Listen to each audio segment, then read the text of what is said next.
ஒரு மனிதனுடைய வாழ்க்கையில் பண ஆசைகள் வரும்பொழுது தான் சகல தீமையான காரியங்களும் அந்த மனுஷனுக்கு வருகிறது. பண ஆசையை எல்லா தீமைக்கும் காரணம் என்று வேதம் சொல்லுகிறது. நம்முடைய இயேசுவுக்கு 12 சீடர்கள் இருந்தார்கள். அதில் ஒருவன் தான் யூதாஸ் காரியோத்து. அவன் இயேசுவை காட்டி கொடுத்தவன். அவனிடம் கர்த்தர் ஒரு பெரிய 12 பேரில் ஒரு பெரிய பொறுப்பை அவனில் ஏற்படுத்தினதுன்னு சொன்னால் பை அவனுடைய கரங்களில் இருந்தது. பணத்து விஷயங்கள் அவன் பார்க்க வேண்டும். அப்போது அவன் எப்படியாவது கொஞ்சம் பணம் தன்னுடைய சஞ்சியிலே குறையாமல் எப்பொழுதும் இருக்க வேண்டும் என்று சொல்லி அவன் ஆசைப்பட்டார்.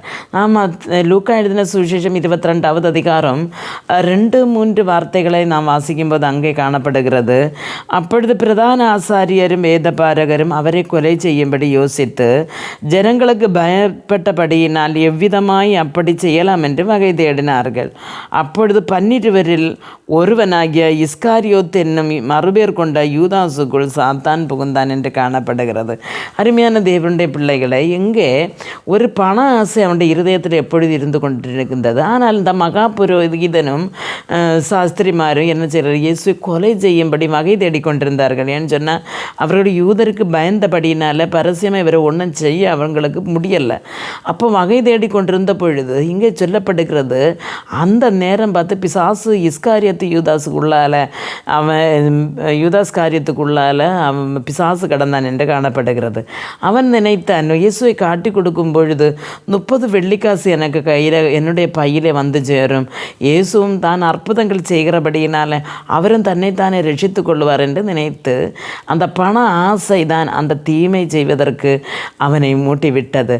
அந்த பண ஆசை அவனுக்கு வந்த முடிவு நமக்கு தெரியும். அவன் தற்கொலை பண்ணி செத்து போனான். அதல்ல, அவனுக்கு அந்த பரலோக பாக்கியம் நஷ்டப்பட்டு நித்திய நரகத்திலேக்கு அவன் போக வேண்டி வந்தது. அருமையான தேவனுடைய பிள்ளைகளே, கர்த்தரை விசுவசித்து அவருடைய பாதைகளில் நடக்கும் பொழுது நமக்கு வருகிற சின்ன சின்ன தேவைகளுக்காக, நமக்கு வருகிற சில காரியங்கள் நிறைவேற்ற நாம் யாரையும் காணாமல் சில பொருட்கள் எடுக்கிறது, நாம் கைக்கூலி வாங்கிறது, அதே மாதிரி மற்றவர்களுடைய ஆஸ்திகளை நாம் பிடிச்சு வாங்கிறது.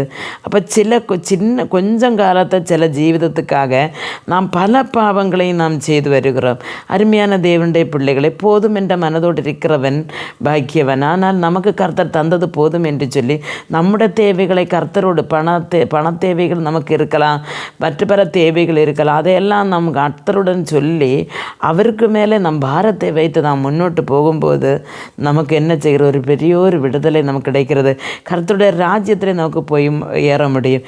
இல்லை உலக பொருள் மேலே உலகத்தில் உள்ள மற்ற ஏதாவது நாம் ஆசை வைக்கும் பொழுது நம்முடைய இருதயம் என்னுடைய சமூகத்தை விட்டு மாறுகிறது.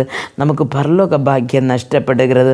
நம்முடைய வாழ்க்கையை துறந்து போகிறது. அருமையான தேவனுடைய பிள்ளைகளை, நாம் ஒவ்வொருவரையும் கர்த்தர் அவருடைய விசுவாசத்திலே காத்து அவருடைய வருகை வரை நிலைநிறுத்தி அவருடைய ராஜ்யத்திலே கொண்டு போகும்படியாக நமக்கு ஜெபிப்போம். ஆமென்.